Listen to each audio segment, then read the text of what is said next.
आजच्या बायोलॉजी सेशनमध्ये सर्वांचं स्वागत आहे. आवाज येतोय का? स्क्रीन व्यवस्थित दिसते का? दिसत असेल आणि आवाज येत असेल तर यस टाईप करा, कमेंट द्या की जेणेकरून आपण सेशन लवकरात लवकर स्टार्ट करू.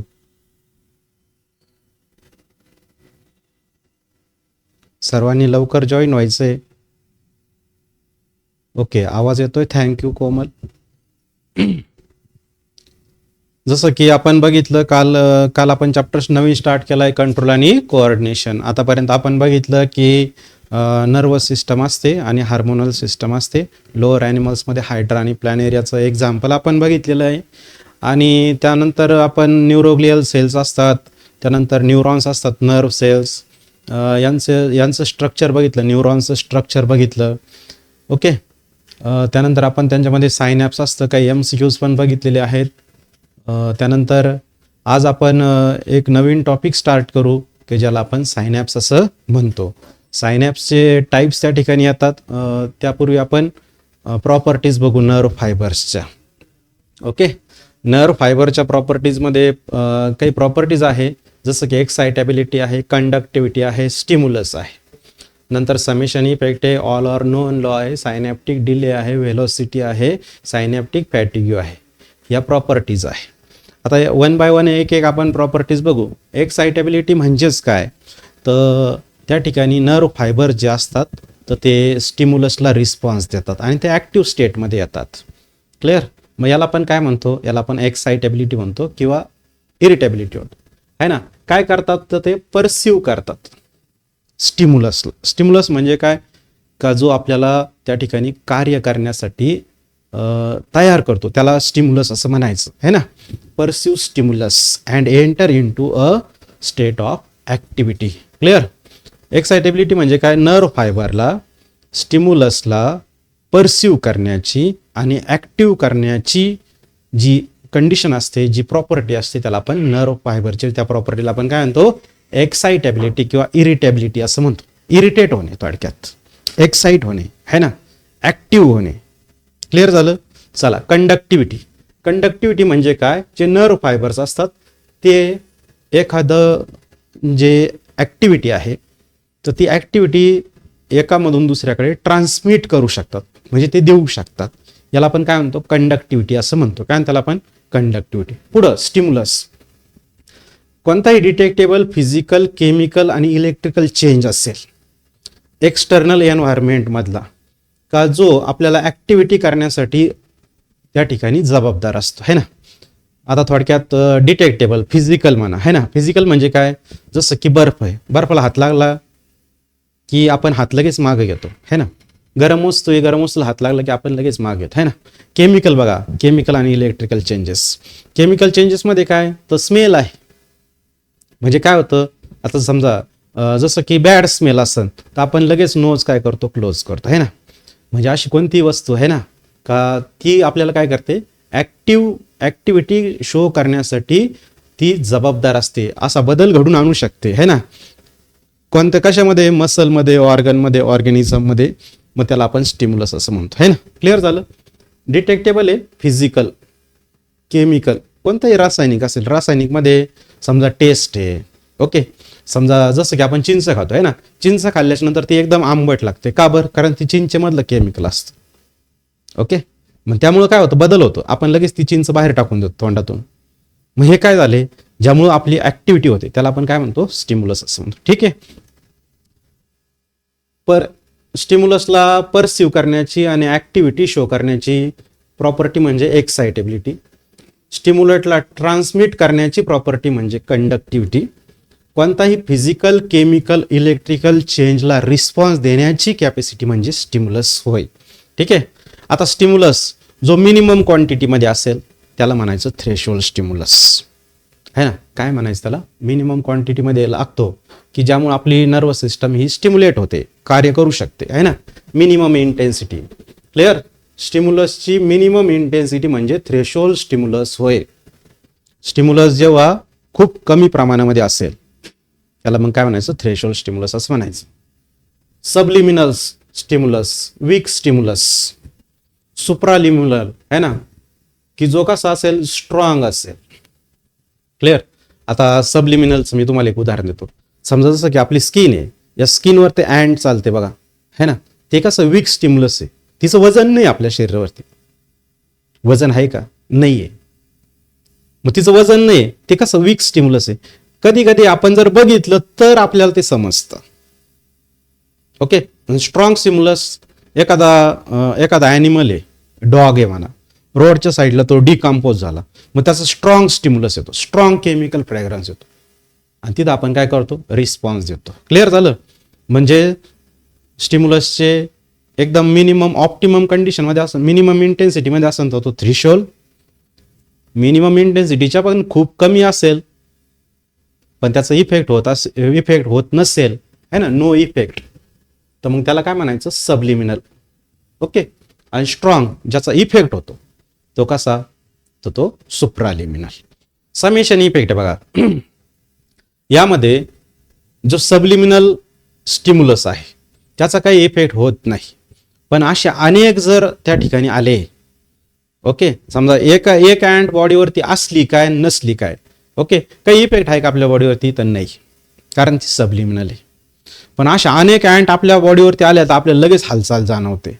म्हणजे काय झालं? एका अँटमुळे आपल्याला वजन नाही जाणवलं, आपल्याला काही प्रॉब्लेम्स नाही समजला, किंवा आपल्याला काही त्या ठिकाणी जाणीव होत नाहीये. पण अशा अनेक अँट आल्यामुळं काय होतं? अनेक मुंग्यांची रास जेव्हा आपल्या स्किनवरती चालते तेव्हा आपल्याला लगेच समजतं, है ना. एकाचा परिणाम नाही. ओके.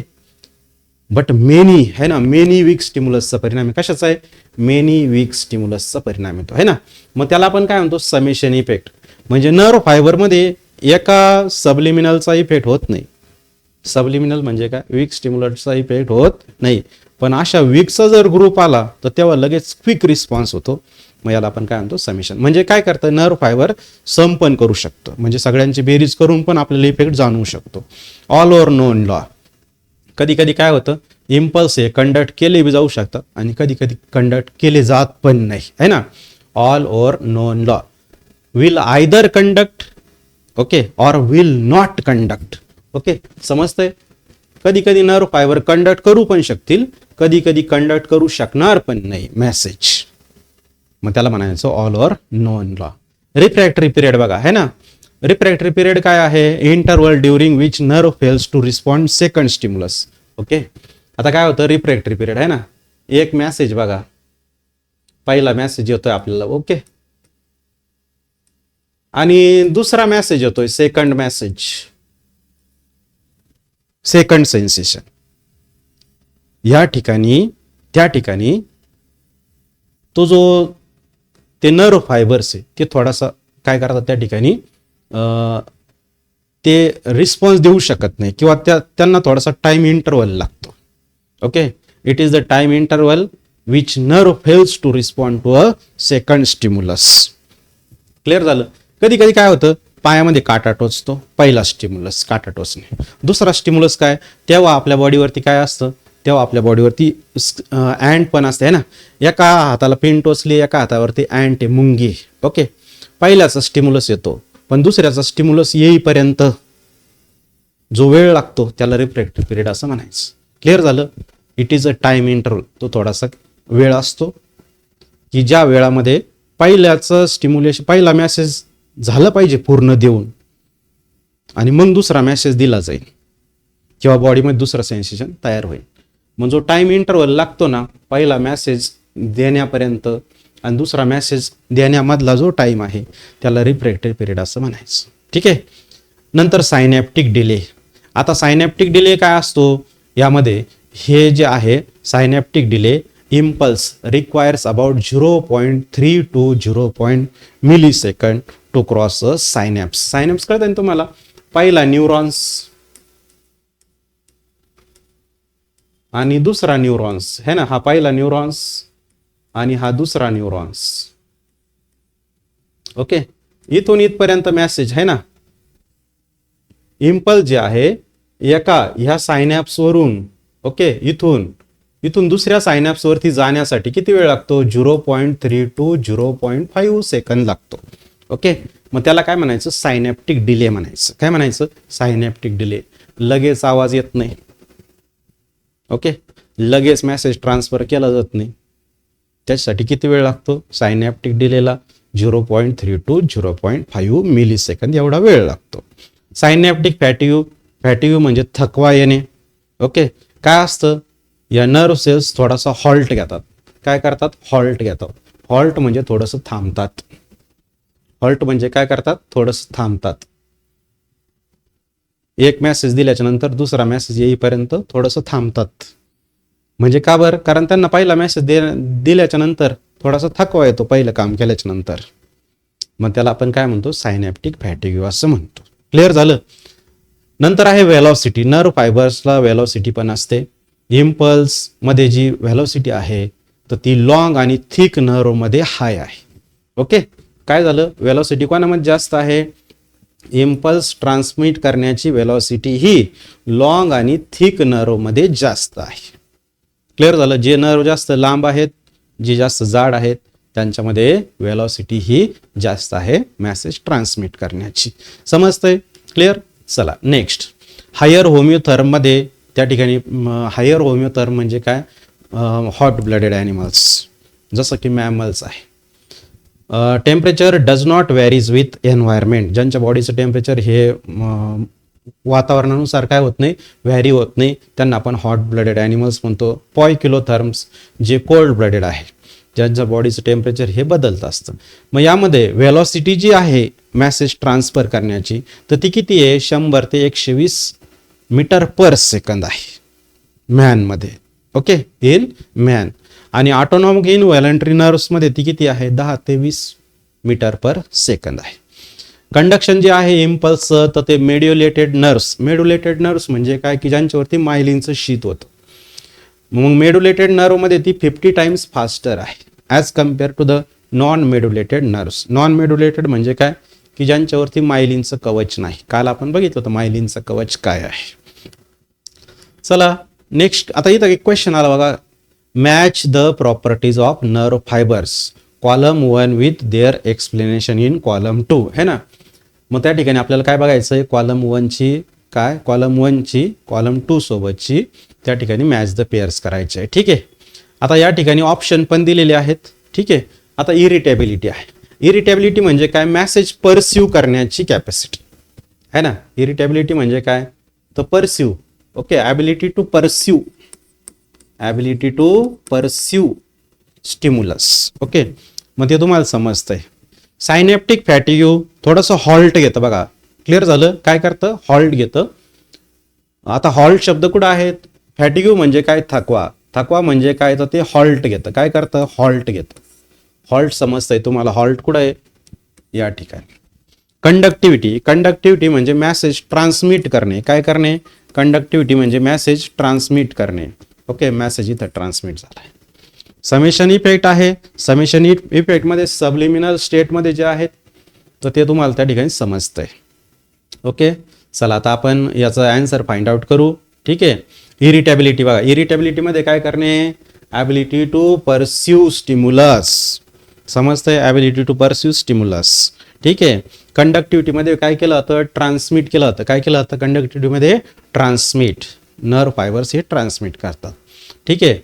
नंतर नेक्स्ट कंडिशन बघा. सायनॅप्टिक फॅटिग्यू पण आहे आपल्याला है ना. सायनॅप्टिक फॅटिग्यू कुठे बघा? सायनॅप्टिक फॅटिग्यू. सायनॅप्टिक फॅटिग्यूमध्ये काय करतात? नर्व इम्पल्स हे काय करतात? हॉल्ट घेतात. आणि त्या ठिकाणी जे न्यूरो ट्रान्समिटर असतील तर ते एक्झॉस्ट होतात. एक्झॉस्ट म्हणजे काय? तर त्या ठिकाणी टेम्पररी ते एक्झॉस्ट होऊन जातात. ठीक आहे. मग आता आपल्याला काय? यस, अक्षयचं म्हणणं आहे सी ऑप्शन आहे सर याचं. ठीक आहे. व्हेरी गुड बेटा. आपण बघू त्याचा आन्सर काय येतं. ओके, आता तुम्हाला मी क्ल्यू दिलाय. क्ल्यूनुसार तुम्ही सांगू शकता फॅटिग्यूचा अर्थ काय? हॉल्ट. आता चला, आता आपण आन्सरमध्ये फाइंड आउट करतोय. ऑप्शन बघू आता आपण काय काय ऑप्शन आलेले. ओके, इरिटेबिलिटी म्हणजे काय? स्टिम्युलस काय स्टिम्युलस परसिव्ह करणे है ना. नर्व फायबरची प्रॉपर्टी स्टिम्युलस परसिव्ह करणे. मग 1 बरोबर बी.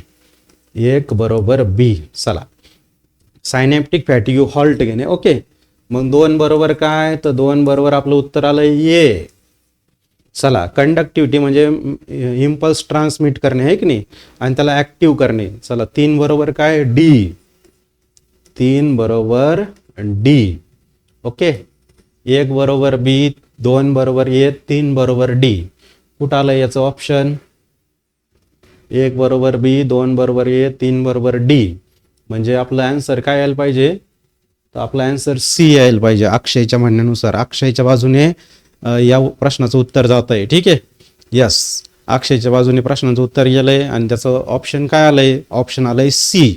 1 बरोबर बी, 2 बरोबर ए, 3 बरोबर डी आणि 4 बरोबर सी. क्लिअर झालं. चला नेक्स्ट कंडिशन आपण बघू आता. इलेक्ट्रिकल सायनॅप्सच्या बाबतीत आहे. आपल्याला ते सायनॅप्स, इलेक्ट्रिकल सायनॅप्सच्या बाबतीत जो काही क्वेश्चन दिलाय तर तो त्या ठिकाणी आपल्याला या ठिकाणी आपल्याला त्याचा आन्सर फाइंड आउट करायचं. पण आपण तो एकदा टॉपिक घेऊ, टॉपिकनुसार आपण पुढे जाऊ शकतो. ठीक आहे, चला आता सायनॅप्स बघा. सायनॅप्स म्हणजे काय, तर 2 न्यूरॉन्स जे आहेत तर त्यांना जिथं त्या ठिकाणी जोडलं जातं त्याला आपण काय म्हणतो, सायनॅप्स असं म्हणतो, आहे ना. Synapse, junction between. Okay, synapse म्हणजे काय, junction between 2 neuron nerve cells. मग त्या ठिकाणी त्याला आपण काय म्हणतो, न्यूरो ट्रान्समीटर ब्रिज असं पण म्हणतो. ओके, ज्या ठिकाणी 2 न्यूरॉन जोडले जातात. ठीक आहे, सायनॅप्समध्ये थोडासा गॅप असतो 2 न्यूरॉन्समध्ये, त्याला काय म्हणायचं, सायनॅप्टिक क्लेफ्ट म्हणायचं. क्लिअर झालं. 2 न्यूरॉन जोडणे म्हणजे काय होय, तर 2 न्यूरॉन जोडणे म्हणजेच सायनॅप्स होय. आणि त्या 2 न्यूरॉनच्या मध्ये ते काही एकदम घट्ट जोडलेले नसतात, थोडंसं त्याच्यामध्ये गॅप असतो. मग त्या गॅपला काय म्हणायचं, थोडासा गॅप असतो, मायन्यूट गॅप. मायन्यूट गॅपला काय म्हणायचं, सायनॅप्टिक क्लेफ्ट म्हणायचं. न्यूरॉन्समध्ये इम्पल्स जे ट्रान्सफर केले जातात, जो इम्पल्स घेऊन येतो है ना, जो न्यूरॉन इम्पल्स घेऊन येतो त्याला म्हणायचं प्री सायनॅप्टिक न्यूरॉन्स, अगोदरचा न्यूरॉन्स थोडक्यात. ओके, पुढं न्यूरॉन जो रिसीव्ह करतो सायनॅप्सिस झाल्याच्या नंतर, मग त्याला आपण त्या न्यूरॉन्सला काय म्हणायचं, तर पोस्ट सायनॅप्टिक न्यूरॉन्स असं म्हणायचं. सायनॅप्टिक क्लेफ्ट जो असतो तो छोटा आहे, त्याच्यामध्ये स्पेस पण जी आहे तर 2 सेल्समध्ये खूप छोटी स्पेस असते. तर किती स्पेस आहे, तर त्या ठिकाणी सांगितलं की 20 ते 30 नॅनोमीटरची स्पेस आहे. क्लिअर. प्री सायनॅप्टिक न्यूरॉन्स हे पोस्ट सायनॅप्टिक न्यूरॉन्सला त्या ठिकाणी मेसेज देतात. ओके, मग याला काय म्हणतो आपण, याला म्हणतो सायनॅप्टिक ट्रान्समिशन. काय म्हणतो याला आपण, सायनॅप्टिक ट्रान्समिशन. ही एक न्यूरो ट्रान्समिशनची एक प्रोसेस आहे. तर ती खाली 2 पद्धतीत घडून येते. म्हणजे सायनॅप्सचे 2 प्रकार थोडक्यात, इलेक्ट्रिकल सायनॅप्स आणि केमिकल सायनॅप्स. क्लिअर झालं. इलेक्ट्रिकल सायनॅप्स आणि दुसरा कोणता, केमिकल सायनॅप्स. इलेक्ट्रिकल सायनॅप्समध्ये काय होतं बघा, इलेक्ट्रिकल सायनॅप्समध्ये जो काही करंट असतो तो इलेक्ट्रिकच्या फॉर्ममध्ये त्या ठिकाणी ट्रान्सफर केला जातो, impulse. Clear, in the form of current. Okay, electrical सायनॅप्समध्ये जे इम्पल्स येतात तर ते कोणत्या फॉर्ममध्ये असतात, करंट फॉर्ममध्ये. ओके, दुसरी गोष्ट, इलेक्ट्रिकल सायनॅप्समध्ये प्री सायनॅप्टिक आणि पोस्ट सायनॅप्टिक न्यूरॉन्स जे असतात ते व्हेरी क्लोज असतात, म्हणजे जवळजवळ असतात. जो गॅप जंक्शन असतो 2 सेलमधला हा 3.8 nm इतका तो त्यामध्ये असतो. आणि इलेक्ट्रिकल करंट जो फ्लो होतो हा directly 1 neuron to another neuron flow होतो. म्हणजे एका न्यूरॉनमधून दुसऱ्या न्यूरॉनमध्ये डायरेक्ट इम्पल्स त्या ठिकाणी ट्रान्सफर केले जातात. ओके, चला, आणि ट्रान्समिशन जे होतं इम्पल्सचं तर ते इलेक्ट्रिकल सायनॅप्समध्ये फास्ट असतं केमिकल सायनॅप्सच्या तुलनेमध्ये. इलेक्ट्रिकल सायनॅप्स हा बाय डिरेक्शनल आहे. कसा आहे तो, बाय डिरेक्शनल. आणि त्यामध्ये तो काय करतो, ट्रान्समिशन हे एका डिरेक्शनला किंवा दोन्ही डिरेक्शनला, मे बी युनिडायरेक्शनल पण असू शकतं. म्हणजे इकडून तिकडे बी जाऊ शकतो, तिकडून इकडे पण मेसेज येऊ शकतो, है ना. क्लिअर झालं. बाय डिरेक्शनल, कसं, bidirectional, either direction or may be unidirectional. Clear झालं, समजतंय. चला आता आपण काय काय पॉईंट बघितले. इम्पल्स हे सायनॅप्स मधून जातात, करंटच्या फॉर्ममध्ये जात असतील तर म्हणून त्याला काय म्हणायचं, इलेक्ट्रिकल सायनॅप्स. ओके, प्री सायनॅप्टिक अगोदरचा न्यूरॉन्स आणि पोस्ट सायनॅप्टिक म्हणजे नंतरचा न्यूरॉन्स हे खूप जवळजवळ असतात. गॅप जंक्शन हा 3.8 नॅनोमीटर असतो. इलेक्ट्रिकल सायनॅप्स जे घेऊन जातात इलेक्ट्रिकल करंट तो न्यूरॉनमधून डायरेक्ट सायनॅप्समधून डायरेक्ट दुसऱ्या न्यूरॉन्समध्ये जातो. म्हणजे मध्यस्थीची गरज नसते, तिथं कोणाची गरज नसते, मध्यस्थींची गरज नसते. इलेक्ट्रिकल सायनॅप्स हा फास्ट आहे. आणि दुसरी महत्त्वाची गोष्ट, इलेक्ट्रिकल सायनॅप्स हा बाय डिरेक्शनल आहे. चला आता या ठिकाणी आपण एक क्वेश्चन बघू बघा, जो इलेक्ट्रिकल सायनॅप्सच्या बाबतीत आहे. इलेक्ट्रिकल सायनॅप्सच्या बाबतीचा जो काही क्वेश्चन आहे तर तो क्वेश्चन काय सांगतो बघा, ट्रान्समिशन ऑफ नर्व इम्पल्स. आता आपल्याला काय ओळखायचं, पण याच्यामध्ये इनकरेक्ट, चुकीचं वाक्य ओळखायचंय. कोणतं वाक्य ओळखायचंय, चुकीचं. ठीक आहे,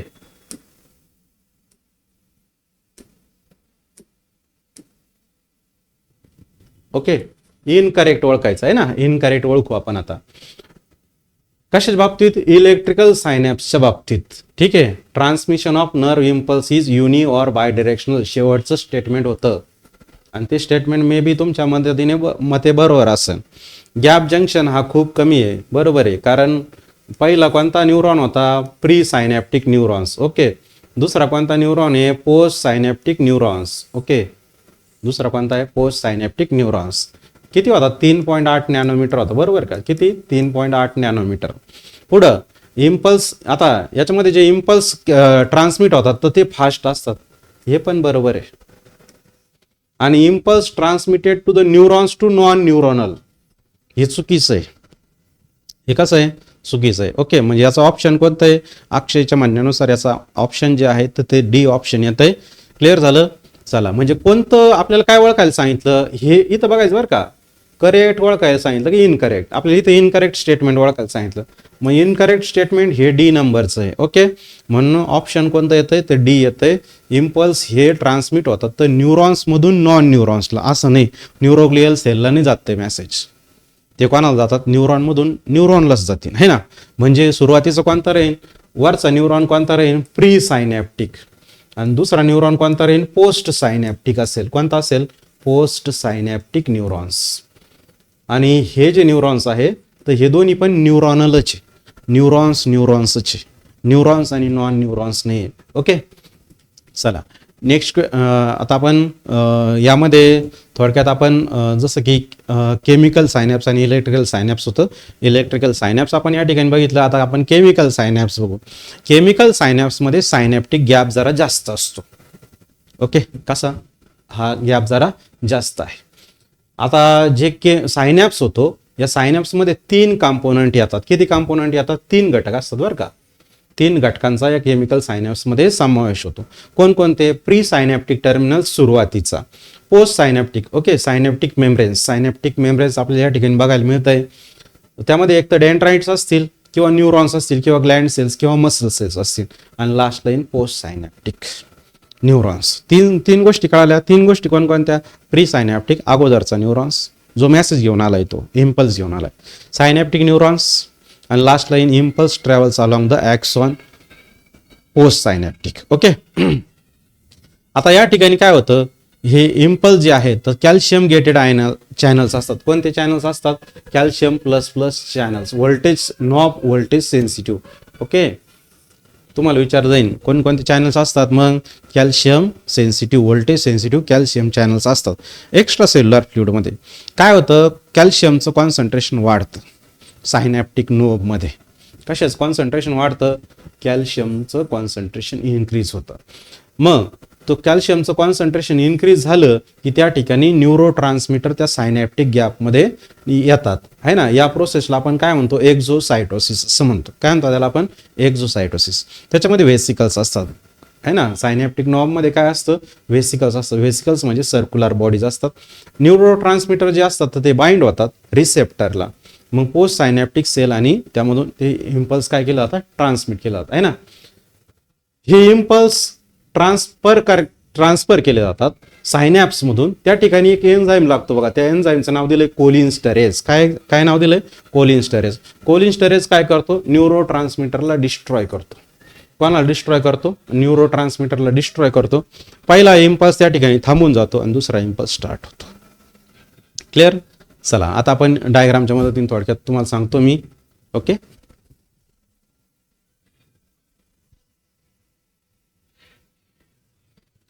चला आता केमिकल सायनॅप्स. ओके. हा प्री सायनॅप्टिक न्यूरॉन्स, याच्या खाली असेल तो पोस्ट सायनॅप्टिक न्यूरॉन्स. याला सायनॅप्टिक नॉब बनायचं, सायनॅप्टिक बल्ब, है ना.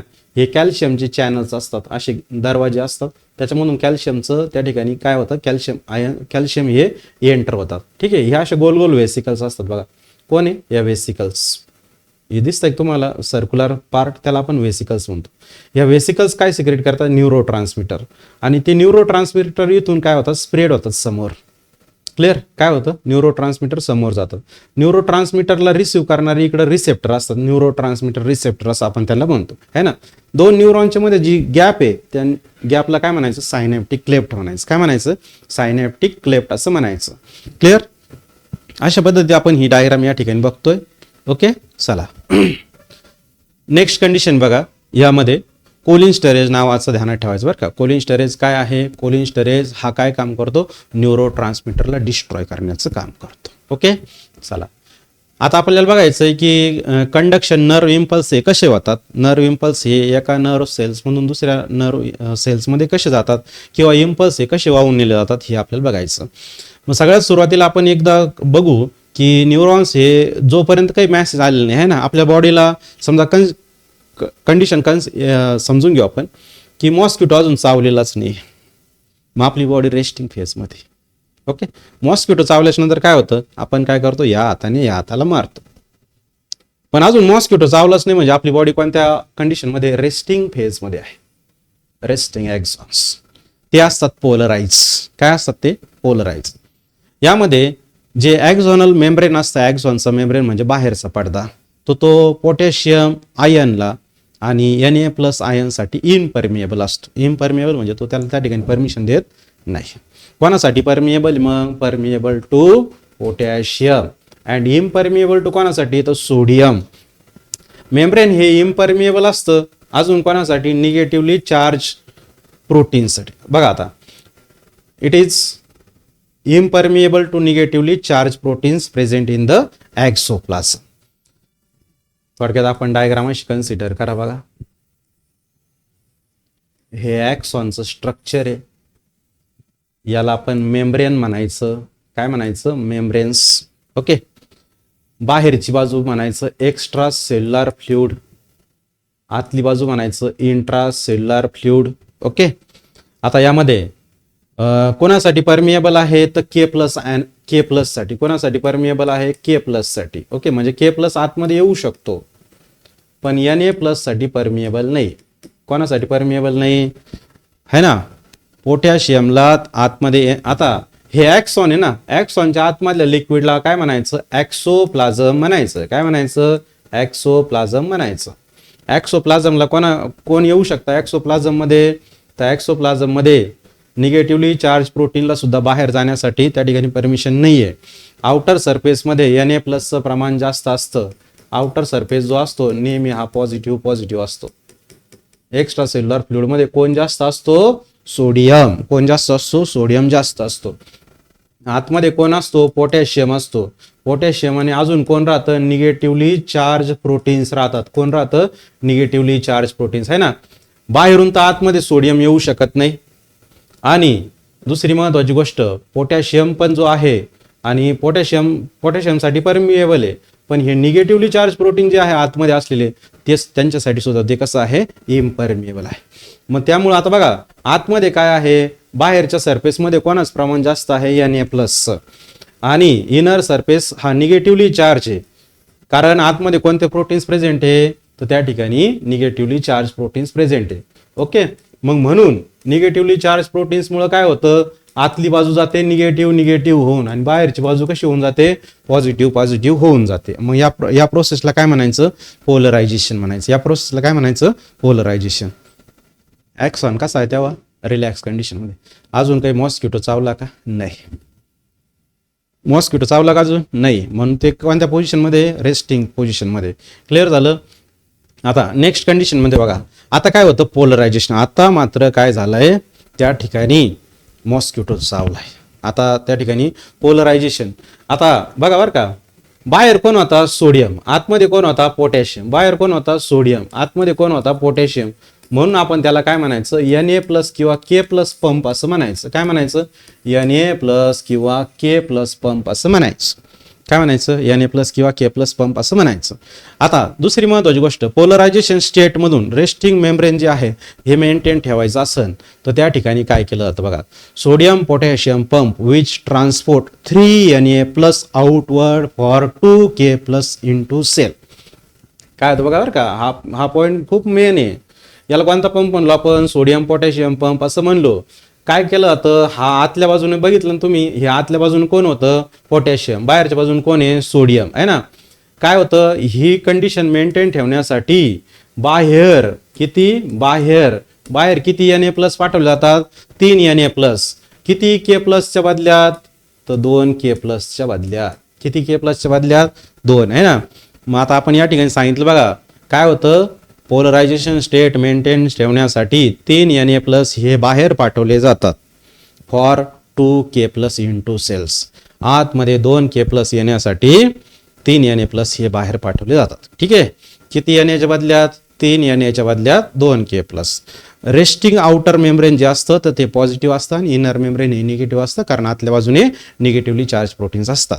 मग पोटेन्शियल डिफरन्स जो आहे प्लाझ्मा मेम्ब्रेनचा तर तो होऊन जातो -70 मिलीव्होल्ट. किती होऊन जातो? -70 मिलीव्होल्ट आहे ना. रेस्टिंग पोझिशनला, कोणत्या पोझिशनला? रेस्टिंग पोझिशनला है ना. तर रेस्टिंग पोटेन्शियल किती असतो? -70 मिलीव्होल्ट. किती असतो? -70 मिलीव्होल्ट. चला, जेव्हा स्टिम्युलस येईल, मॉस्किटो आला समजा, मॉस्किटो चावला. मॉस्किटो म्हणजे स्टिम्युलस.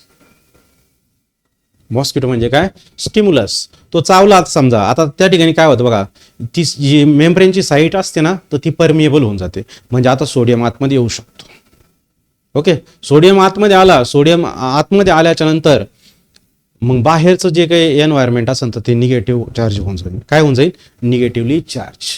ओके, आपण बघू आता. स्टिम्युलस आला. स्टिम्युलस म्हणजे आपल्या बॉडीमध्ये मॉस्किटो चावतोय. ओके, मग काय झालं? हे पहिलं परमिएबल नव्हतं, सोडियम आतमध्ये येऊ शकत नव्हता पहिले, जेव्हा रेस्टिंग कंडिशन मध्ये असेल तेव्हा. पण आता स्टिम्युलस आल्यामुळं काय झालं? स्टिम्युलस आल्यामुळं काय झालं? ते परमिएबल झालं. परमिएबल झाल्यामुळं काय होतंय? बाहेरचा सोडियम आतमध्ये येऊ शकतो. इनफ्लक्स सोडियम आतमध्ये येतो. कोण आतमध्ये येतो? सोडियम आतमध्ये येतो. सोडियमवरती कोणता चार्ज असतो? Positively charge. आणि दुसरी महत्वाची गोष्ट, अगोदर ते इम्परमिएबल होतं, आतमधले निगेटिव्हली चार्ज पार्टिकल पण बाहेर जाऊ शकत नव्हते. ओके, पण आता काय झालं? परमिएबल झालं. काय झालं? परमिएबल कधी? जेव्हा स्टिम्युलस आला तेव्हा. मग आतमधले सोडियम काय झाले? बाहेर सोडियम आतमध्ये आले आणि बाहेर कोण गेलं? Negatively charge proteins. कोण गेलं बाहेर? Negatively charge protein. इनफ्लक्स म्हणजे सोडियम आतमध्ये येणे आणि इफ्लक्स म्हणजे काय? तर निगेटिव्हली चार्ज प्रोटीन्स हे बाहेर जाणे. मग आता काय झालं? बाहेरचे सोडियम आतमध्ये आले. मग आतमधलं जे काही चार्ज होते आतमध्ये, अगोदर पाहिले आपण बघा, आतमध्ये कोणते चार्ज होते? निगेटिव्ह आहे ना. सोडियम आतमध्ये आल्यामुळं काय झालं? आतलं एन्व्हायरमेंट होऊन गेलं पॉझिटिव्ह आणि बाहेर निगेटिव्हली चार्ज गेल्यामुळं ते काय होऊन गेले? बाहेरचं ॲटमॉस्फिअर होऊन गेलं हे निगेटिव्हली चार्ज. ओके, चला, मग धिस प्रोसेस आहे ना, बाहेरचे पॉझिटिव्ह होते निगेटिव्ह झाले, आतले निगेटिव्ह होते पॉझिटिव्ह झाले, याला आपण म्हणतो पोलरायझेशन कंडिशन. याला आपण कोणती कंडिशन म्हणतो? पोलरायझेशन कंडिशन म्हणतो. Electrical potential difference across the plasma membrane. मग त्या ठिकाणी ए साईट असते, ए साईटला म्हणायचं ऍक्शन पोटेन्शियल. आणि ऍक्शन पोटेन्शियल जी असते पोलरायझेशन स्टेटची ही +30 ते +60 मिलीव्होल्ट होऊन जाते. किती? +30 ते +60 मिलीव्होल्ट होऊन जाते. मग immediately ahead the axon at the B membrane. मग त्याच्या पुढं बी मेम्ब्रेन असतो. बी मेम्ब्रेन सुद्धा पॉझिटिव्हली चार्ज होऊन जातो. आउटर सरफेस निगेटिव्हली चार्ज जो असतो तो इनर सरफेस त्या ठिकाणी आपल्याला बघायला मिळतो. चला, याचा रिझल्ट काय होतो? मग जो आहे करंट फ्लो होतो इनर सरफेसवरती, आउटर सरफेस करंट फ्लोज होऊन जातो. हे कम्प्लीट होतं, त्या ठिकाणी सर्किट कम्प्लीट होऊन जातं. आणि नंतर जेव्हा स्टिम्युलस निघून जाईल तेव्हा परत रिपोलराइज होऊन जाईल. रिपोलराइज मध्ये तुम्हाला माहिती आहे रिपोलराइज मध्ये काय होतं? आता रिपोलराइज मध्ये पहिले पोलराइज होता, नंतर डिपोलराइज झाला. ओके, आता परत रिपोलराइज होऊ राहिला आहे ना. रिपोलराइज मध्ये पहिल्यासारखीच कंडिशन येऊन जाईल. पहिल्यासारखी कंडिशन कोणती राहील सांगा? बाहेर कोण कोण असणे? बाहेर पॉझिटिव्ह असणे, आतमध्ये निगेटिव्ह असणे. क्लिअर? सुरुवातीच्या कंडिशन मध्ये आपण सांगितलं बघा, सुरुवातीच्या कंडिशन मध्ये आपण काय सांगितलं होतं? सेम अशीच कंडिशन होती, पॉझिटिव्ह, निगेटिव्ह. ओके, ही कोणती कंडिशन होती? रेस्ट. ओके, मध्ये कोणती कंडिशन आली ती? डिपोल है ना. कोणती कंडिशन? डिपोल. स्टिम्युलस म्हणजे कोण? मॉस्किटो चावला तेव्हा. ओके, रिपोलरायझेशन मध्ये काय झालं तर सांगा? रिपोलरायझेशन मध्ये परत सेम कंडिशन, मधली डिपोलराइज कंडिशन दाखवून देऊ आपण एकदा, म्हणजे तुम्हाला ते समजून आहे ना. बाहेर पॉझिटिव्ह है ना, बाहेर पॉझिटिव्हचे बाहेर सगळं निगेटिव्ह निगेटिव्ह होऊन जातं, आतमध्ये पॉझिटिव्ह पॉझिटिव्ह होऊन जातात. पण हे कधी जेव्हा स्टिम्युलस येईल तेव्हा, है ना, स्टिम्युलस येईल तेव्हा. ओके. आणि आता जेव्हा स्टिम्युलस निघून गेला तेव्हा हे परत काय होऊन जाईल, रिपोलराइज होऊन जाईल. काय होऊन जाईल, रिपोलराइज होऊन जातं. ठीक आहे. रिपोलरायझेशन म्हणजेच काय, तर change in the polarity back to the original state. Okay. आली ओरिजिनल स्टेट, मग त्याला काय म्हणायचं, रिपोलरायझेशन असं म्हणायचं. After a short interval is called as refractory period. Okay. याला काय म्हणतो आपण, रिफ्रॅक्टरी पिरियड असं म्हणतो. यामध्ये रिपोलरायझेशन, आता सगळ्यात महत्वाची गोष्ट ही साल्टेटरी कंडक्शन पाहू आता आपण. काय बघायचं, साल्टेटरी कंडक्शन. साल्टेटरी कंडक्शन मध्ये काय सांगितलं बघा, साल्टेटरी कंडक्शन म्हणजेच काय, जे ऍक्शन पोटेन्शियल असते ही वेव्ह मेम्ब्रेन मधून ट्रान्सफर होऊ शकत नाही, तर ती काय होते, जम्प करते. कुठून कुठं, नोड टू नोड. कुठून कुठं जम्प करते, नोड टू नोड, है ना. म्हणजे समजा आता आपण ॲक्झॉनचं स्ट्रक्चर बघू बघा. कालचं ॲक्झॉनचं स्ट्रक्चर पाहिलं होतं तुम्ही. ॲक्झॉनचं स्ट्रक्चर कसं होतं, ॲक्झॉनचं स्ट्रक्चर हे रेल्वेच्या डब्यांसारखं. म्हणजे इथं मध्ये मध्ये गॅप जिथं असेल तिथं ती नोड ऑफ रनवियर असायचा, आणि जिथं जिथं गॅप नसेल, है ना, ही श्वान सेल होती, ही श्वान सेल, ही श्वान सेल. मग इथं जो नोड येतो बघा, इथं एक नोड येतो, इथं एक नोड येतो, है ना.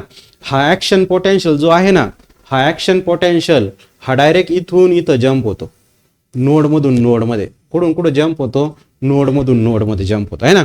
नोडमधून नोडमध्ये जम्प होणे म्हणजेच काय होय, साल्टेटरी कंडक्शन होय. काय होय, नोडमधून नोडमध्ये जम्प होणे म्हणजे काय होय, साल्टेटरी कंडक्शन होय. आणि साल्टेटरी कंडक्शनचा स्पीड असतो 120 मीटर पर सेकंद. किती असतो, 120 मीटर पर सेकंद. हाच फ्लो चार्ट जसं तसं सांगितलेलं आहे आपल्याला, जो मी तुम्हाला आता एक्सप्लेन करून दिलाय. ठीक आहे. आता आपण बघायचं, आपल्याला एक क्वेश्चन आला बघा, resting potential of axon is. Resting potential ॲक्झॉनचा किती आहे, तर तुम्हाला क्ल्यू देतोय बघा. आता मी क्ल्यू करता आपण पोलरायझेशनच्या सुरुवातीच्या कंडिशनमध्ये आलोय. समजतंय तुम्हाला, ऍक्शन पोटेन्शियल किती असावा रेस्टिंग कंडिशनचा, आहे ना. आता हे आपण रेस्टिंगचे पॉईंट्स बघतोय, है ना. रेस्टिंगचे पॉईंट समजले तुम्हाला. इथं कुठं ऍक्शन पोटेन्शियल दिलंच नाही, आहे ना. 70 आहे का 30 आहे का काय आहे. ऍक्शन पोटेन्शियल आपल्याला इथं दिलाय बघा, 6 नंबर्स पॉईंट वाचतोय. Electrical potential difference across the resting plasma membrane is called as resting potential. Resting potential किती असतो, चांगलं रीड करा, किती असतो. अक्षयचं म्हणणं आहे बी. ओके. चला आता आपण बघू आता काय काय आन्सर याचं फाइंड आउट होत आहे. ठीक आहे. Resting potential of an axon is -20 millivolt, -70 millivolt, +60 +140. किती येत आहे मग त्याचं आन्सर, तर अक्षयच्या म्हणण्यानुसार ऑप्शन त्याचं बी येत आहे. काय, तर -70 मिली व्होल्ट. क्लिअर झालं. चला नेक्स्ट क्वेश्चन बघू आता आपण. जे रेस्टिंग पोटेन्शियल आहे, रेस्टिंग नर्व जो आहे, Na+K+ पंप जे असतात, हे किती या ठिकाणी विचारले की या बाबतीत किती Na बद्दल किती पोटॅशियम त्या ठिकाणी पंप केले जातं. मग pump out 3 Na+ ions and 2K+ ions are pumped into the cell. दुसरं आहे pump out 2 Na+ and 3K+ ions are pumped out into the cell, है ना. पुढे विचारलंय pumps 3K+ and 3 Na+. Okay. अक्षयचं म्हणणं जात आहे की सर याचं ऑप्शन हे ए आहे. ओके. चला आता आपण याचा आन्सर बघू आता.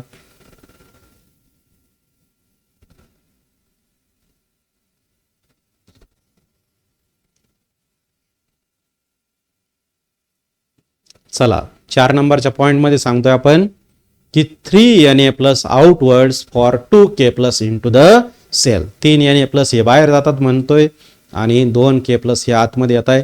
3 Na आणि 2K+ हे कुठं येत आहे उत्तर आपण ते बघू. हां 3 Na+ आणि 2K+. 3 Na+ आणि 2K+ हे आन्सर कुठे येत आहे, ऑप्शन ए मध्ये. आणि अक्षयच्या म्हणण्यानुसार ऑप्शन ए हे करेक्ट येत आहे. चला आता आपल्याला ह्युमन नर्वस सिस्टम पाहिजे. ह्युमन नर्वस सिस्टम ही 3 पार्टमध्ये डिवाइड केलेली आहे. Central nervous system, peripheral nervous system आणि autonomous nervous system. Central nervous सिस्टममध्ये 2 पार्ट येतात. ती 2 पार्टमध्ये डिवाइड होते. त्यामध्ये ब्रेन आणि स्पायनल कॉर्ड्स हे त्या ठिकाणी येतात. क्लिअर झालं. जसं की आपण या डायग्राम मध्ये बघू शकतो. ठीक आहे. डायग्राम दिसते तुम्हाला. ही ब्रेनचा पार्ट आहे आणि ही स्पायनल कॉर्ड आहे. ही स्पायनल कॉर्ड ही बघा same as like spinal cord ही वर्टेब्रल कॉलम मधून जाते. कुठून जाते? वर्टेब्रल कॉलम मधून. ठीक आहे, दिसतंय ब्रेन आणि स्पायनल कॉर्ड्स. ओके, चला आता नेक्स्ट कंडिशन आहे. दुसरी जी नर्वस सिस्टम आहे म्हणजे ती 3 पार्टमध्ये डिवाइड केलेली peripheral nervous system. Peripheral nervous सिस्टममध्ये क्रॅनियल नर्व्स येतात आणि स्पायनल नर्व येतात. क्रॅनियल नर्व्स हे ब्रेनपासून निघणाऱ्या नर्व्स असतात. स्पायनल नर्व्स ह्या स्पायनल कॉर्डपासून निघालेल्या नर्व्स असतात. आणि पुढे येतात ऑटोनॉमस नर्वस सिस्टम. ऑटोनॉमस म्हणजे स्वायत्त आहे की ज्यांच्यावरती आपलं काही व्हॉलंटरी कंट्रोल नसतंय. मग सिम्पॅथॅटिक आणि पॅरासिम्पॅथॅटिक अशी त्याच्या 2 पार्टमध्ये डिवायडेशन होतं. ब्रेन आहे, ब्रेनचे 3 पार्ट होतात, फोर ब्रेन, मिड ब्रेन आणि हाइंड ब्रेन. फोर ब्रेन म्हणजे पुढला ब्रेनचा समोरचा भाग, आद्य मस्तिष्क आपण त्याला म्हणतो. सेरेब्रम आणि डायन्सिफेलॉन हे त्याचे 2 पार्ट येतात. मिड ब्रेन आहे, मिड ब्रेनमध्ये ऑप्टिक लोब्स येतात आणि ऑप्टिक चास्मा येतो. हाइड ब्रेन आहे, हाइड ब्रेनमध्ये 3 पार्ट येतात, सेरेबेलम, पॉन्स, वोरोली आणि मेडुला ऑब्लॉंगेटा. चला आता ब्रेन आहे. Brain is the first of all we will study the central nervous system. Central nervous system जी आहे तर ती एक्टोडर्म पासून डिवाइड झाली. कशापासून निर्माण झाली? एक्टोडर्म. ध्यानात घ्या बरं का. एक्टोडर्म समजते तुम्हाला? जीवनाची पहिली सेल तिचं झायगोट म्हणायचं, तिचं आउटर लेअरला आपण एक्टोडर्म असं म्हणतो. ब्रेन हे कशामध्ये ठेवलंय? ब्रेन हे ब्रेन बॉक्समध्ये क्रॅनियममध्ये ठेवलंय. कशामध्ये ठेवलंय? क्रॅनियममध्ये. ठीक आहे. नंतर वर्टेब्रल कॉलम, स्पायनल कॉर्ड हा कशामधून जातोय? Vertebral column. पाठीचे मणके तुम्हाला माहिती आहे, त्या पाठीच्या मणक्यांमधून या ठिकाणी हे स्पायनल कॉर्ड रन होतं. ब्रेन आणि स्पायनल कॉर्ड हे एक्सटर्नली कव्हर्ड जे असतात आहे ना, हा ब्रेन आहे बघा. या ब्रेनच्या वरती जे पडदे असतात आवरण संरक्षण करणार आहे ना, externally covered bye protective covering, संरक्षण करणारं कवच म्हणतो आपण. त्या कवचला म्हणायचं मिनिंग्स. काय म्हणायचं? मिनिंग्स. मिनिंग समजलं? ब्रेनचं संरक्षण करणारे जे वरती पडदे असतील, ब्रेन आणि स्पायनल कॉर्डचं संरक्षण करणार, त्यांना काय म्हणायचं? मिनिंग्स असं म्हणायचं. चला, मिनिंग्स हे प्रोटेक्टिव्ह कव्हरिंग असतात. ठीक आहे. कनेक्टिव्ह टिश्यूचे असतात. कशाचे? प्रोटेक्टिव्ह कनेक्टिव्ह टिश्यूचे लेअर असतात. ओके. मेम्ब्रेनचा अर्थ पडदे समजून घ्या. ठीक आहे. त्यांना मिनिंग्स असं म्हणायचं. मग याचे 3 पार्ट येतात, ड्युरा मॅटर, आर्कनॉइड मॅटर आणि पाय मॅटर्स. क्लिअर झालं? आता ड्युरा मॅटर कसं आहे बघा, सगळ्यात बाहेरचं जे कवच आहे त्याला ड्युरा मॅटर म्हणायचं, फायब्रस असतं. आर्कनॉइड मॅटर मिडल पार्ट आहे म्हणजे मधला लेअर. ओके. तो कनेक्टिव्ह टिश्यू पासून बनलेला असतो, हायली नॉन व्हॅस्क्युलर आहे. कसा आहे? हे दोन्ही नॉन व्हॅस्क्युलर आहे. नॉन व्हॅस्क्युलर म्हणजे without blood vessels. Non vascular म्हणजे काय? Without blood vessels. पुढे आपण बघतो बघा, हे जे मेम्ब्रेन्स आहे हे स्पायडर वेब सारखे असतात. स्पायडर वेब म्हणजे काय? जाळी जाळी सारखे असतात, म्हणून त्याला आपण आर्कनॉइड म्हणतो. कारण आर्कनॉइड म्हणजेच स्पायडर. ओके. आर्कनॉइड म्हणजेच काय? स्पायडर. स्पायडर सारखं त्याची रचना असते, म्हणून त्याला आपण ते दिसतातच स्पायडरच्या रचनेसारखे. प्रोटेक्टिव्ह आहे, न्यूट्रिटिव्ह इन फंक्शन आहे. यांचं काम काय राहतं? प्रोटेक्शन करणे आणि पोषण करणे. ओके. प्रोटेक्टिव्ह आणि पोषण करणे. जसं की आपले आई वडील आपल्यासाठी आर्कनॉइड मॅटर सारखंच काम करतात, बरोबर की नाही? प्रोटेक्शन आणि न्यूट्रिटिव्ह, ते आपलं संरक्षणच करतात आणि आपलं पोषण करण्याची जबाबदारी पण त्यांचीच असते. ठीक आहे. चला, पहिले हा मॅटर्स बघतोय आपण. आता इथं तुम्हाला समजते बघा, हा ब्रेनचा पार्ट आहे. ओके. ब्रेनच्या पार्टमध्ये तुम्ही स्ट्रक्चर बघताय. आता या ठिकाणी तुम्ही ही स्किन. ओके. काय आहे? स्किन. स्किनच्या नंतर क्रॅनियम, क्रॅनियमच्या नंतर आता ओके मेंदूच्या सगळ्यात जवळचा पार्ट कोणता? तर पाय मॅटर्स. ओके. मधला कोणता? आर्कनॉइड. इथं दिसतंय तुम्हाला ही जाळी जाळी सारखी दिसते बघा, स्पायडरच्या वेब सारखं. स्पायडर पाहिलंय? ओके. स्पायडरचं जे जाळं असतं तसं आहे, म्हणून त्याला आर्कनॉइड मॅटर म्हणतो आहे ना. ड्युरा मॅटर्स. ड्युरा मॅटर म्हणजे सगळ्यात बाहेरचं. हे दोन्ही नॉन व्हॅस्क्युलर आहे, रक्तवाहिन्या नाही तिथं. पाय मॅटर्समध्ये रक्तवाहिन्या आहे. ठीक आहे. आता पाय मॅटर्स इनर मोस्ट डेलिकेट आहे बरं का, हायली व्हॅस्क्युलर आहे, जास्त ब्लड वेसल्स असतात त्याच्यामध्ये. हे ड्युरा मॅटर आणि आर्कनॉइड मॅटर यामध्ये जी जागा असते ना, हे ड्युरा मॅटर्स आणि आर्कनॉइड मॅटर यांच्यामध्ये जी जागा असते त्या जागेला म्हणायचं सब ड्युरल स्पेस. आणि तिथं कोणतं लिक्विड भरलेलं असतं? सेरस fluid. Okay. Arachnoid matter N पाय मॅटर्स त्याच्यामध्ये जी स्पेस असते तिला म्हणायचं सब आर्कनॉइड स्पेस. सब आर्कनॉइड स्पेसमध्ये लिम्फ असतं आणि जे लिक्विड त्या ठिकाणी सिक्रेट केलं त्याला आपण म्हणतो सेरेब्रो स्पायनल फ्लुइड. काय म्हणतो आपण? Cerebro spinal fluid. हे CSF खूप महत्वाचं बरं का. सेरेब्रो स्पायनल फ्लुइड म्हणजे काय? तर 2 नंबरचा लेअर मिनिंग कोणतं? आर्कनॉइड. आतलं मिनिंग कोणतं? पाय मॅटर्स. यांच्यामध्ये जे लिक्विड भरलेलं राहतं. ओके, इथं कोणती स्पेस आहे? सब आर्कनॉइड स्पेस. त्याच्यामध्ये कोणतं लिक्विड भरलेलं राहतं? CSF नावाचं. कोणतं? CSF, सेरेब्रो स्पायनल फ्लुइड नावाचं. ब्रेनचं संरक्षण करण्याचं काम त्याचं. CSF हे लिम्फ असतं. लिम्फ म्हणजे क्लिअर वॉटर. इथं मेन पॉईंट ध्यानात घ्या.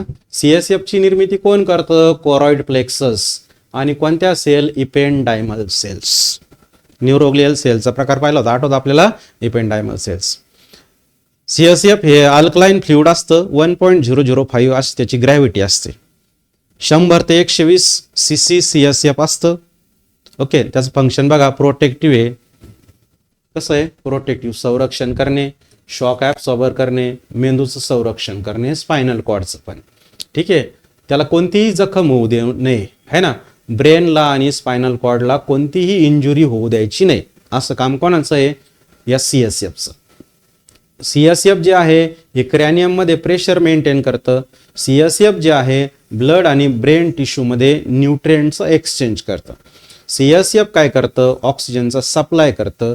CSF ब्रेनचं प्रोटेक्शन करतं डेसिकेशन पासून. डेसिकेशन म्हणजे वाळू न देणे. ओके, डेसिकेशन म्हणजे काय? वाळू द्यायचं नाही, त्याला कायम ओलं ठेवायचं. Okay, protect from brain from desiccation. चला, ब्रेनचे पार्ट आहेत fore brain, mid brain, hind brains. Okay, त्याच्या आपण सुरुवातीलाच बघितलं की ऑल फॅक्टरी आहेत, डायन्सिपेलॉन आहे, है ना. हे असे त्या पद्धती आपण त्याचे पार्ट्स बघितले ब्रेनचे. ओके, ह्युमन ब्रेन आहे. ह्युमन ब्रेन बघा, ब्रेनचा स्टडी म्हणजे इन्सिपॅलोलॉजी होय. काय होय? ब्रेन स्टडी म्हणजे काय? इन्सिपॅलोलॉजी. ह्युमन ब्रेन जे आहे हे ह्युमन ब्रेन क्रॅनियम मध्ये ठेवलंय. कुठं ठेवलंय? क्रॅनियम मध्ये. क्रॅनियम. ह्युमन ब्रेनचं वजन हे 1300 ते 1400 ग्रॅम असतं आणि त्याची CC जी आहे तर 1300 ते 1500 CC आहे. ह्युमन ब्रेन हे full size at the age of 6 year, वय वर्ष 6 झालं तोपर्यंत मानवी मेंदूचा पूर्णपणे विकास होऊन जातो. मानवी मेंदूमध्ये 30,000 मिलियन न्यूरॉन्स असतात. किती मिलियन न्यूरॉन्स असतात? 30,000 मिलियन न्यूरॉन्स असतात. ठीक आहे, पुढं ब्रेनचे पार्ट्स बघितले आपण. ऑल फॅक्टरी लोब्स आहे, सेरेब्रम अँड डायन्सिपेलॉन आहे. ओके, चला, ऑल फॅक्टरी लोब्स आहे. ऑल फॅक्टरी लोब्सचं काय काम आहे हे आपण बघू. ऑल फॅक्टरी लोब्सचं काम जे आहे या ठिकाणी, ऑल फॅक्टरी लोब्स हे स्मेलशी काम करतात. कशाशी काम करतात? स्मेल म्हणजे वास. ओके, ऑल फॅक्टरी लोब्सचं काय काम आहे? स्मेल. ठीक आहे, फोरब्रेन आहे. फोरब्रेन कशामध्ये डिवाइड झालं? Olfactory lobe, cerebrum, diencephalon. कशामध्ये? Olfactory lobes, cerebrum, diencephalon. Olfactory लोबचं काम काय आहे? तर स्मेल. काय काम आहे? स्मेल. समजलंय? सेरेब्रम बघा, cerebrum is the largest part of brain. मानवी मेंदूचा सगळ्यात जास्त भाग कोणता आहे? सेरेब्रम. 85% मेंदूचं जे पूर्ण वजन आहे त्याच्यापैकी 85% वजन हे सेरेब्रमचं आहे. सेरेब्रम 2 पार्टमध्ये डिवाइड होतो, राईट हेमिस्फिअर आणि लेफ्ट हेमिस्फिअर. ओके, कशाच्या मदतीने? आतमध्ये एक लॉंगिट्युडनल फिशर असतं, त्याला आपण हिप्पोकॅम्पल फिशर असं म्हणतो. काय म्हणतो? Hippocampal fishers. नंतर नेक्स्ट आहे या ठिकाणी सेरेब्रल हेमिस्फिअर जे आहे तर एकमेकांना जोडलेला असतात thick band of nerve, corpus callosum, है ना. डावा मेंदू आणि उजवा मेंदू हे एकमेकांना जोडलेले आहे कॉर्पस कोलोसमच्या या नर्वच्या मदतीने. ओके, सेरेब्रल हेमिस्फिअर मध्ये जी कॅव्हिटी असते तिला लॅटरल वेंट्रिकल्स म्हणायचं. काय म्हणायचं? Lateral ventricle. कॅव्हिटी म्हणजे रिकामी जागा, lateral ventricles. Roof of lateral ventricle is called as pallium. या कॅव्हिटीमध्ये CSF भरलेलं राहतं. CSF म्हणजे सेरेब्रो स्पायनल फ्लुइड, ब्रेनचं संरक्षण करणारं लिक्विड. ब्रेनच्या आउटर पार्टला म्हणायचं कॉर्टेक्स, इनर पार्टला म्हणायचं मेडुला रिजन. ओके, ब्रेनचा बाहेरचा भाग कसा? कॉर्टेक्स. इनर पार्ट कसा? मेडुला. बाहेरचा भाग हा ग्रे कलरचा आहे. का बरं? त्याच्यामध्ये सायटॉन्स जास्त असतात. ओके, नर्व सेलचा सायटॉन पार्ट.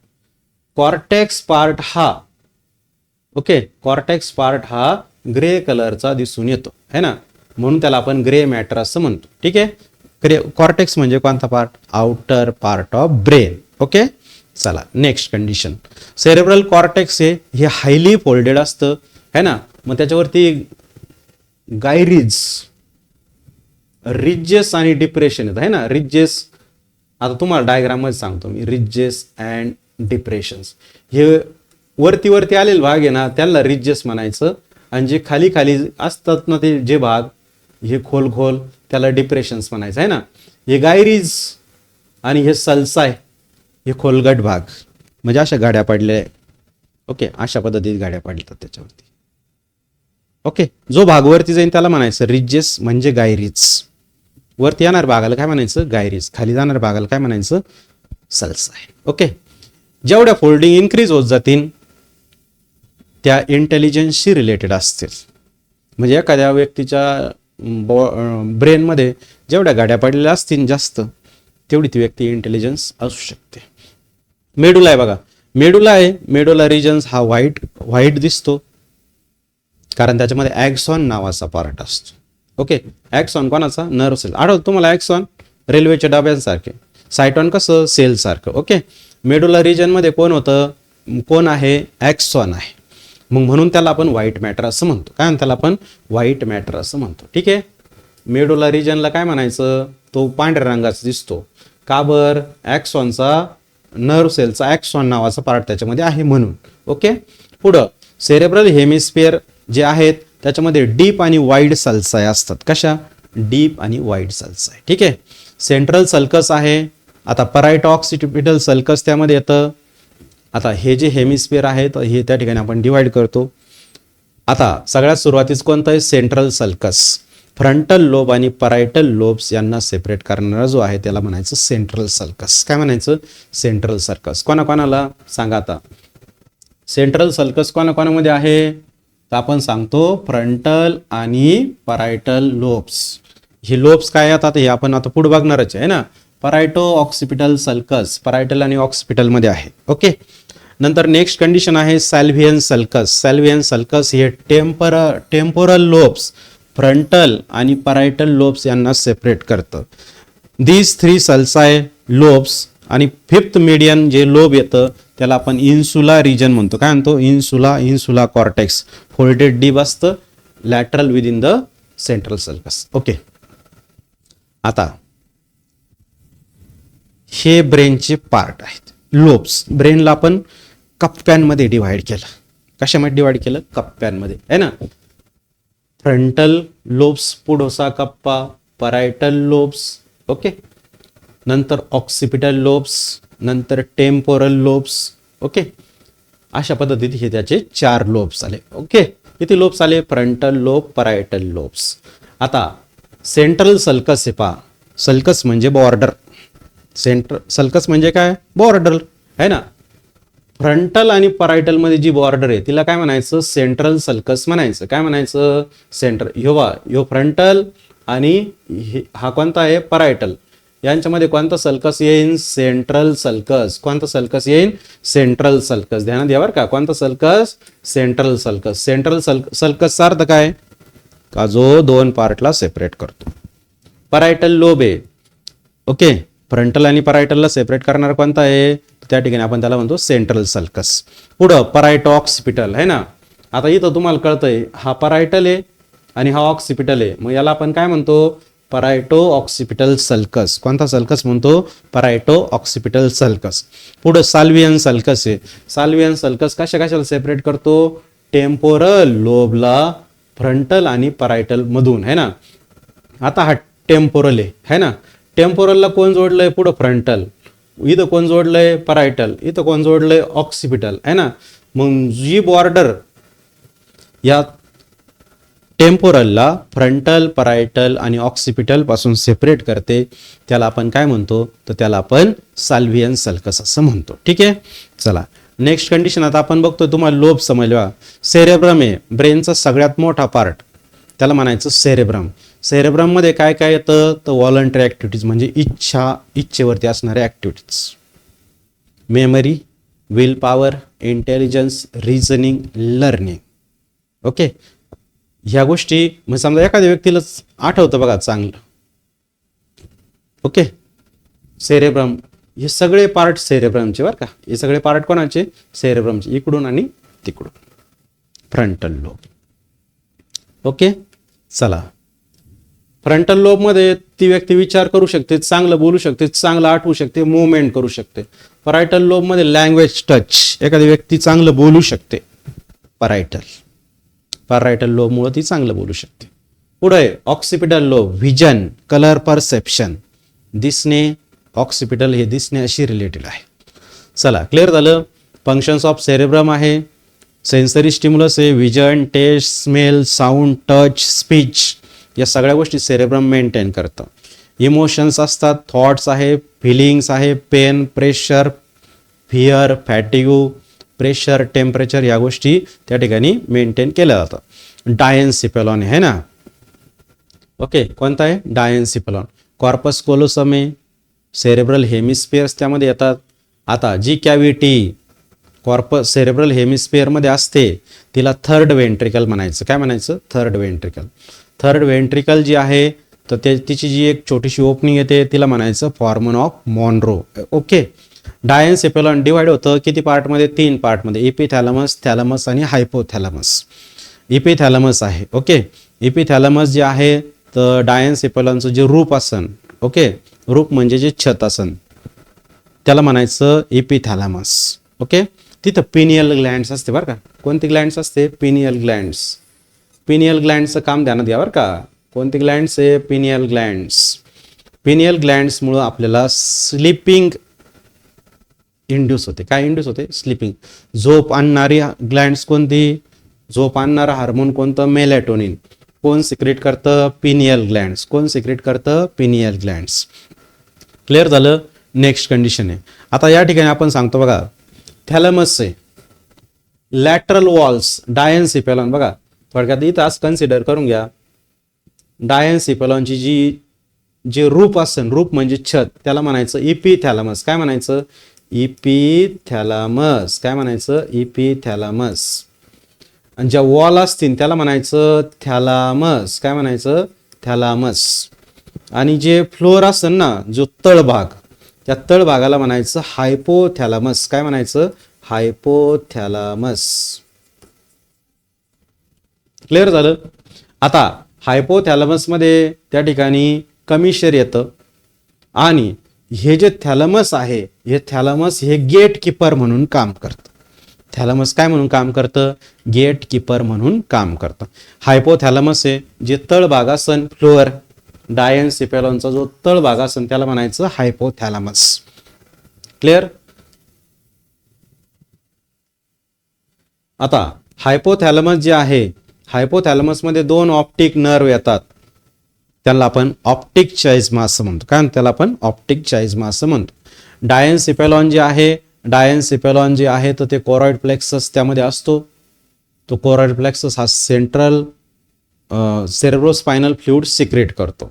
ओके, थॅलमस हे गेट कीपर म्हणून काम करतं. आता हायपोथॅलमस मध्ये कोणकोणते कामं दिल्या? इनव्हॉलंटरी, जे आपल्या इच्छेमध्ये नाही आहे. थर्मोरेग्युलेशन, टेम्परेचर मेंटेन करणे, भूक आहे, खाणे आहे, तहान आहे, भीती आहे, राग आहे, है ना, इमोशन्स आहे, झोप आहे, या सगळ्या गोष्टी यांचं कंट्रोल कोण करतं? डायन्सिफेलॉन. कोण करतं? डायन्सिफेलॉन. पुढे बघतो बा, मिड ब्रेन आहे ना. मिड ब्रेनचे 2 पार्ट येतात, corpora quadrigemina, crura cerebri. Okay, corpora quadrigemina जे आहे हे व्हिज्युअल रिफ्लेक्स आहे, moment of a head as per the vision. Okay, नंतर नेक्स्ट आहे auditory reflex, moment of a head as per the sound हिअर्ड.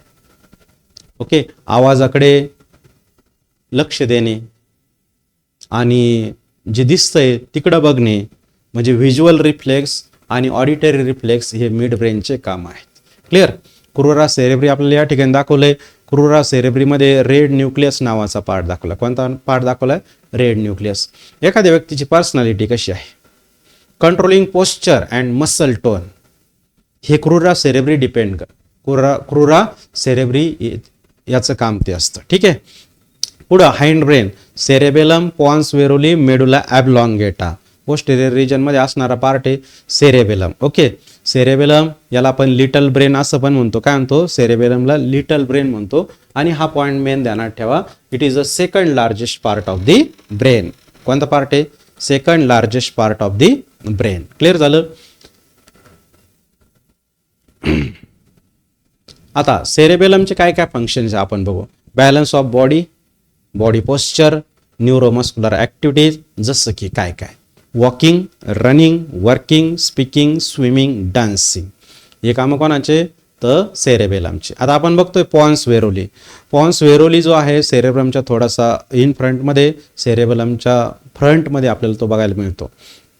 आणि medulla ऑब्लॉंगेटाच्या थोडासा वरती असतो. यामध्ये आउटर व्हाईट मॅटर असतं, इनर ग्रे मॅटर असतं. ठीक आहे. सेरेब्रल हेमिस्फिअर जे आहे, आता या ठिकाणी पॉन्स व्हेरोली रेस्पिरेटरी सेंटर होतं. काय होतं? Respiratory centre. मेडुला ऑब्लॉंगेटा आहे, 8th pair of cranial nerves त्याच्यापासून निर्माण होतात. 4th वेंट्रिकल ऑफ ब्रेन असं आपण त्याला म्हणतो. पॉन्स आणि मेडुला मध्ये जी कॅव्हिटी सापडते ना, पॉन्स आणि मेडुलामध्ये जी कॅव्हिटी सापडते तिला आपण 4th वेंट्रिकल असं म्हणतो. आता यामध्ये वेंट्रिकलच्या जोड्या तुम्ही थोड्याशा बघून घ्यायच्या बरं का.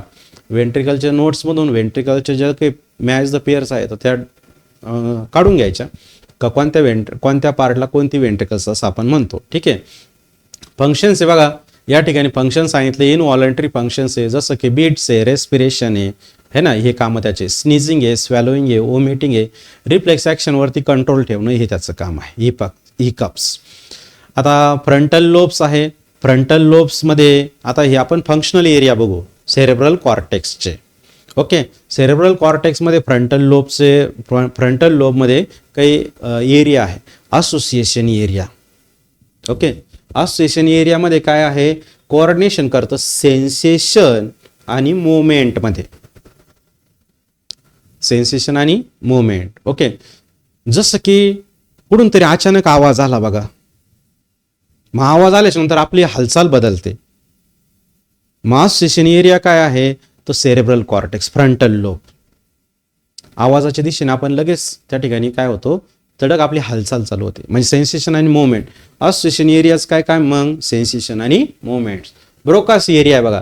ब्रोकास एरियाचं काय काम आहे? ब्रोकास एरियाला आपण इंटेलिजन्स सेंटर म्हणतो. काय म्हणतो? Intelligence centre.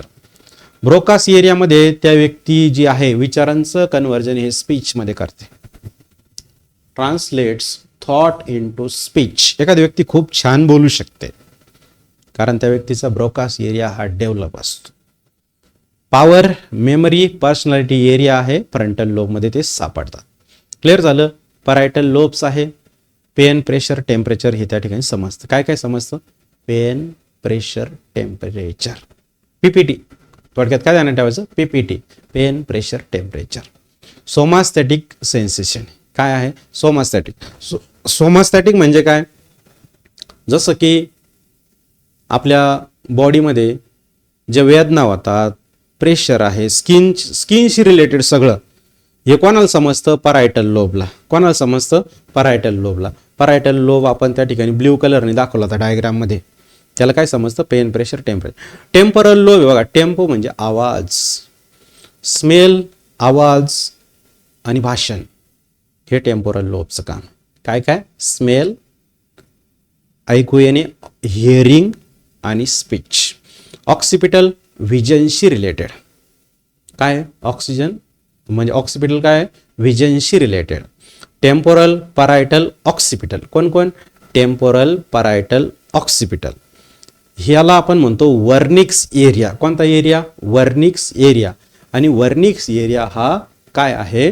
वर्निक्स एरिया हा इंटेलिजन्स सेंटर आहे. काय आहे? वर्निक्स एरिया हा काय आहे? Intelligence centre. आता सोपं आहे. वर्निक्स एरिया कोणाला म्हणायचं? OTPला म्हणायचं. कोणाला म्हणायचं? OTPला आहे ना. OTP म्हणजे कोण? ऑक्सिपिटल लोब्स, टेम्पोरल लोब्स आणि परायटल लोब. या सगळ्यांना एकत्रितपणे काय म्हणायचं? वेर्निक्स एरिया म्हणायचं. आणि वेर्निक्स एरिया हा इंटेलिजन्स सेंटर असतो. काय असतो? Intelligence centre. याच्या मदतीने आपण स्पोकन म्हणजे and written words helps in the understanding of spoken and written words त्यासाठी आपल्याला त्याची मदत होते. क्लिअर झालं? वेंट्रिकलचे नावं दिले बघा. वेंट्रिकल्स ज्या कॅव्हिटी सापडतात त्यांना वेंट्रिकल्स असं म्हणायचं. पहिली आणि दुसरी वेंट्रिकल जी आहेत ती लॅटरल वेंट्रिकल्स असेल. ओके, तिसरी वेंट्रिकल जी असन तर ती डायोसिल असन. लॅटरल वेंट्रिकल्स जी असन ती तिची ओपनिंग जी असन तिसरीच वेंट्रिकल्स ती फॉर्मन ऑफ मॉनरो म्हणून ओळखली जाईल. पॉन्स मेडुला ॲब्लॉंगेटा जी असन तर ती चौथी वेंट्रिकल्स असन. ओके, तिसरी आणि चौथी वेंट्रिकल्स त्या ठिकाणी आपल्याला बघायला मिळेल. सॅल्वियन्स त्या ठिकाणी इटर आपण बघतो. 4 नंबरचं जे वेंट्रिकल्स आहे हे कंटिन्यू होतं सेंट्रल आणि स्पायनल कॉर्डमध्ये. सगळ्या वेंट्रिकल्समध्ये सेरेब्रो स्पायनल फ्लुइड असतं. क्लिअर झालं. या डायग्राममध्ये तुम्ही त्या वेंट्रिकल्स बघू शकता. कोणाला काही डाऊट्स असतील तर तुम्ही विचारू शकता. आज आपण जो आपलं सेशन आहे तर ते आपण इथं संपवतोय. ओके, काही डाऊट्स आहेत का?